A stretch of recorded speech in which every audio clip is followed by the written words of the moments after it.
From D to D. Opo, naligo ako sa batya ngayon. Wala na din kasi tayong budget pampagawa ng swimming pool, kaya ganito na lang. At least dito, malaki ang matitipid namin. Na para bang bumalik sa pagkabata, no? Naalala ko, nung bata pa kami ni Bunso, si Papa yung nagpapaligo sa amin. Kasi sobrang tamad namin maligo noon. Hoy, secret lang natin yun.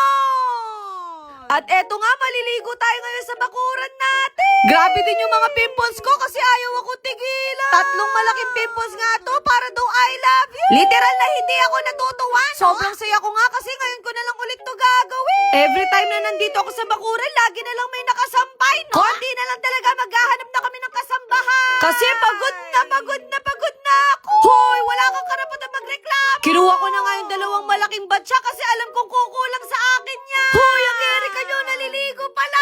Nakikurious talaga ako sa electric fence namin kung talagang mag-ground ako. Kaso wag na, baka makalimutan ko pa yung pangalan ko. Naalala ko nung bata kami ni Bunso, ito yung pinaka-favorite namin na bandi. Kasi aminin niya, parang eto yung naging swimming pool natin noon. Pero grabe, napaka-hot ko ngayon. I mean yung panahon. Pero dahil ginusto ko to, wala tayong tune. Pero nakakatakot kasi sobrang lakas talaga ng hangin. Kawawa tuloy yung mga halaman ko, no? Kung dati nung bata tayo, pinoproblema lang natin kung paano tayo makikipaglaro. Ngayon, kwarta na yung problema ko. Aray ko. Ang sarap pa naman ng tubig kasi napakalamig. Mapapasabi ka talaga ng, hoy, babad na ako dito. Hoy, napaka-arte mo. Hanggang ngayon, natutuwa pa rin ako sa bagong bahay namin kasi dito kahit ano pwede mong gawin. Opo, naglaro na naman siya ng tabo. Pagpasensyaan nyo na, madalang ko lang naman to gagawin. At para makatipid na din tayo sa heater, dito na talaga tayo maliligo. Kapag siguro nagkaanak ako, gusto ko may experience yung ganitong buhay. Kasi ayoko siya lumaki ng maarte, gusto ko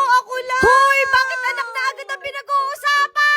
Pasensya na kayo, masyado na akong advance mag-isip. Naisipan ko na nga lumipat kasi masyado nang mainit. Alam niyo naman, takot na akong mangitim, no? Tinago ko nga dito sa griller yung sabon ko kasi alam kong merong ibang gagamit. Opo, napabili ako ng sabon from Hickory Skin. Nahihirapan nga ako sa pagbukas pero nabigla ako, ganun lang pala siya buksan. Pasensya na kayo, walang ganyan sa bundok, no? In fairness, naglalaban din yung packaging. Nabudol nga ako dito kasi laging lumalabas sa FYP ko to, no? Nakaka-brighten at nakaka-smooth daw kasi siya ng balat. Napakabula at napakabango niya rin. Yung kagandahan dito, pwede siya sa face and body. May niacinamide to kaya talagang mababrighten yung dark spots mo. Kumbaga ate, focus niya talaga yung mga pimples natin, no? Sabi ko naman sa inyo, pagdating sa pagpapaganda, present ako lagi dyan. Literal na moisturize na rin yung balat ko dito. Naloka nga ako kasi yung isang sabon nasa 49 pesos lang. At kahit ganyan siya ka-affordable, marami siyang benefits, no? Sabi ko naman sa inyo, walang katapusang gastos to. Sabi ko naman sa inyo, okay lang mag-invest ng ganito, lalo na kung ikakagain naman ng confidence mo. Siguro mag-iitlog muna ako mamaya.